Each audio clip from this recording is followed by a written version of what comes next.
जय हिंद। गुरु पूर्णिमा की हार्दिक बधाई। गुरु का नाम, गुरु का ध्यान आते ही हमारे अंदर आनंद, उत्साह, साहस और उम्मीद की तरंग दौड़ पड़ती है। गुरु अर्थात अंधकार से प्रकाश और बुराई से अच्छाई की ओर ले जाने वाला। इस संसार में अंधेरे बादल रूपी शिष्य को प्रकाशित करने वाला पूर्णिमा का चांद होता है गुरु।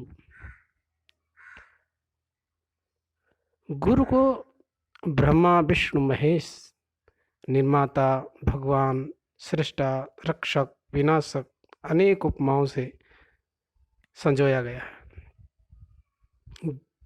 ज्ञान हमारी तीसरी आंख है, यानी बुद्धि या विवेक। विवेक ही है जो हम सबको, मनुष्यों को जानवरों से भिन्न बनाता है। हमारा जीवन जीव प्रकृति की सेवा और समर्पण से भरा हो, उचित और अनुचित का निर्णय हम ले सकें, इसके लिए हमारे जीवन में ईश्वर ने गुरु बनाया। ताकत मनुष्य के शरीर में नहीं बल्कि इरादों में होती है। हमारी हनुमानी शक्ति को जागृत करने वाला गुरु ही है जो अपने अनुभव की अनुपम भेंट से हमारे जीवन को सरल और सफल बनाने की नींव गढ़ता है। समाज और सृष्टि का श्रृंगार बढ़ाकर हम गुरु के प्रति श्रद्धा प्रकट करते हैं, आदर भाव प्रकट करते हैं और इस संसार में चार चांद लगाते हैं। गुरु हमारे अंदर की बुराइयों को तराशता है और तलाश करके वो हमें दुर्गुणों से बचाता है तथा उसके बदले हमें विवेकवान, सामर्थ्यवान, आशावादी और आत्मविश्वासी बनाता है। आज गुरु पूर्णिमा या व्यास पूर्णिमा है। गुरु पूर्णिमा आषाढ़ माह के शुक्ल पक्ष की पूर्णिमा को प्रतिवर्ष मनाया जाता है। महाभारत जैसे महाकाव्य के रचयिता कृष्ण द्वैपायन व्यास को समस्त मानव जाति का गुरु माना जाता है, यानी उन्हें आदि गुरु के नाम से भी जाना जाता है। गुरु पूर्णिमा के दिन व्यास का जन्म दिन होने के कारण इसे हम बड़े उत्साह के साथ मनाते हैं। इस दिन सभी शिष्य अपने गुरु के प्रति आदर भाव प्रकट करते हैं। वैसे तो गुरु भगवान है, गुरु ही हमारा मार्गदर्शक है, दृष्टा है। हम सभी सदैव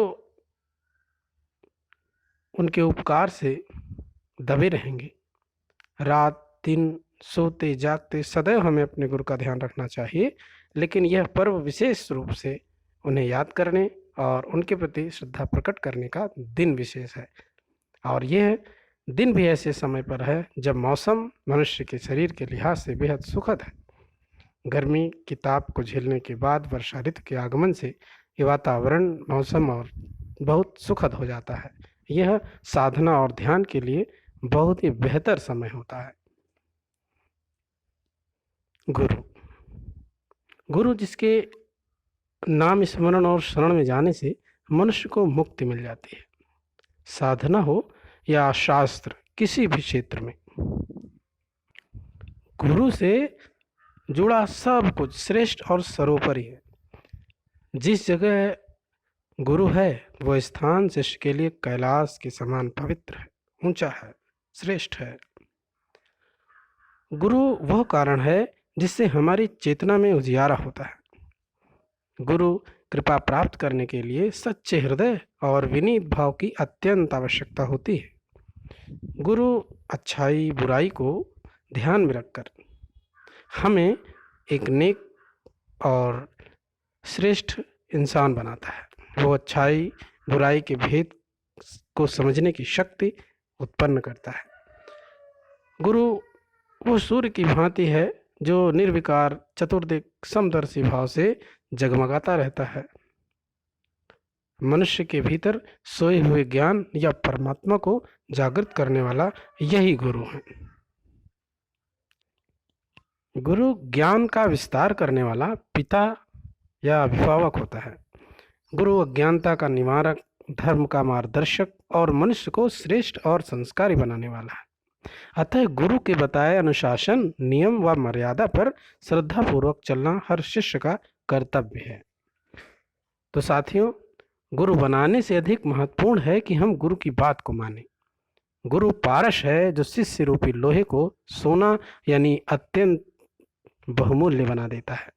गुरु की कृपा प्राप्त करने के लिए 4 तरीके बताए गए हैं: स्मरण से, कृपा दृष्टि से, शब्द से और स्पर्श से।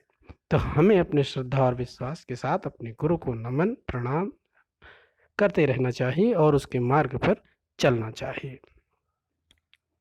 गुरु के प्रति प्रेम, समर्पण और कृतज्ञता को प्रकट करने के लिए अनेक संत, कवियों ने, ऋषियों ने विभिन्न भाषा वाणी के माध्यम से अपनी बात प्रकट की है।